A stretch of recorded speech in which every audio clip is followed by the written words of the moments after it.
Halo teman-teman, mari belajar lichen bersama saya Ramawati. Pada video kali ini kita akan membahas pengertian struktur tubuh, siklus hidup, dan reproduksi lichen. Sebelumnya, apakah teman-teman pernah melihat bercak di pohon? Nah, bercak tersebut sebenarnya adalah lichen. Jadi, sebenarnya apa itu lichen? Jadi, lichen merupakan organisme simbion dari dua organisme yang berbeda, yakni antara fungi atau mikrobion yang berasal dari kelompok Ascomycetes dan Basidiomycetes dengan alga cyanobacteria, alga hijau atau alga biru, atau phycobion. Berikut adalah contoh lichen yang sering kita temui, yaitu spesies Crapistripta dan Cryptothecia striata. Selanjutnya adalah struktur tubuh lichen yang terdiri dari talus yang merupakan bagian utama dari tubuh lichen yang terdiri dari hifa. Kemudian ada insida dan soredia yang merupakan organ reproduksi aseksual pada lichen. Kemudian ada pycnidia dan apothecia yang merupakan organ reproduksi seksual pada lichen. Kemudian ada rhizines merupakan struktur seperti akar yang berfungsi untuk melekatkan lichen pada substratnya. Selanjutnya, habitat dan siklus hidup lichen. Lichen dapat hidup di tempat yang lembab.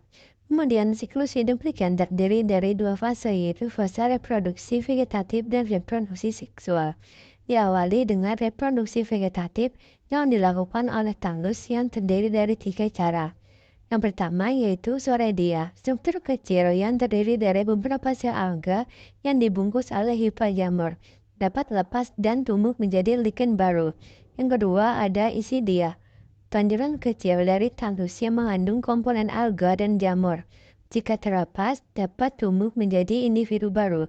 Yang ketiga ada fragmentasi, potongan dari talus terlepas dan tumbuh menjadi individu baru jika berada di lingkungan yang sesuai. Selanjutnya, reproduksi seksual dan relichenisasi yang melibatkan kedua komponen yaitu fungi dan sel alga. Fungi membentuk struktur seksual seperti apothecia, perithecia, dan pycnidia. Struktur tersebut akan menghasilkan spora. Alga menghasilkan zoospora. Zoospora menghalangi plasmogami atau peleburan sitoplasma.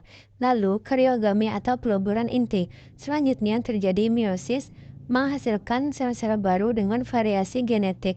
Kemudian terjadi relichenisasi, yaitu spora dari jamur akan mencari alga yang sesuai. Setelah bertemu, keduanya akan bersimbiosis kembali membentuk lichen talus yang baru. Selanjutnya adalah reproduksi lichen yang terdiri dari reproduksi vegetatif dan reproduksi seksual.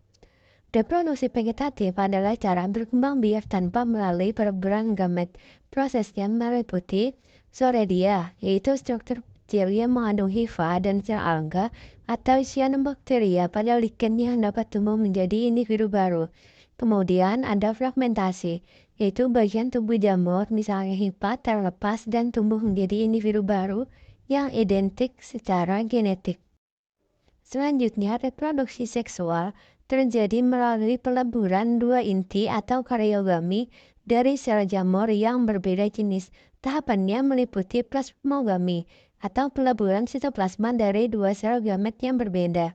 Kemudian karyogami, peleburan inti sel dari kedua gamet tersebut menjadi satu inti diploid.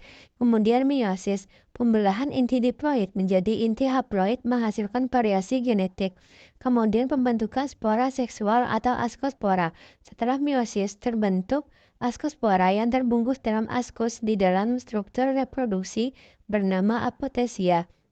Kemudian pelepasan askospora. Askospora dilepaskan ke lingkungan dan jika menemukan tempat yang cocok akan tumbuh menjadi sel vegetatif baru dan melanjutkan siklus hidupnya. Jadi kita sudah belajar tentang pengertian struktur tubuh, siklus hidup, dan reproduksi lichen. Semoga dapat menambah pemahaman teman-teman. Terima kasih.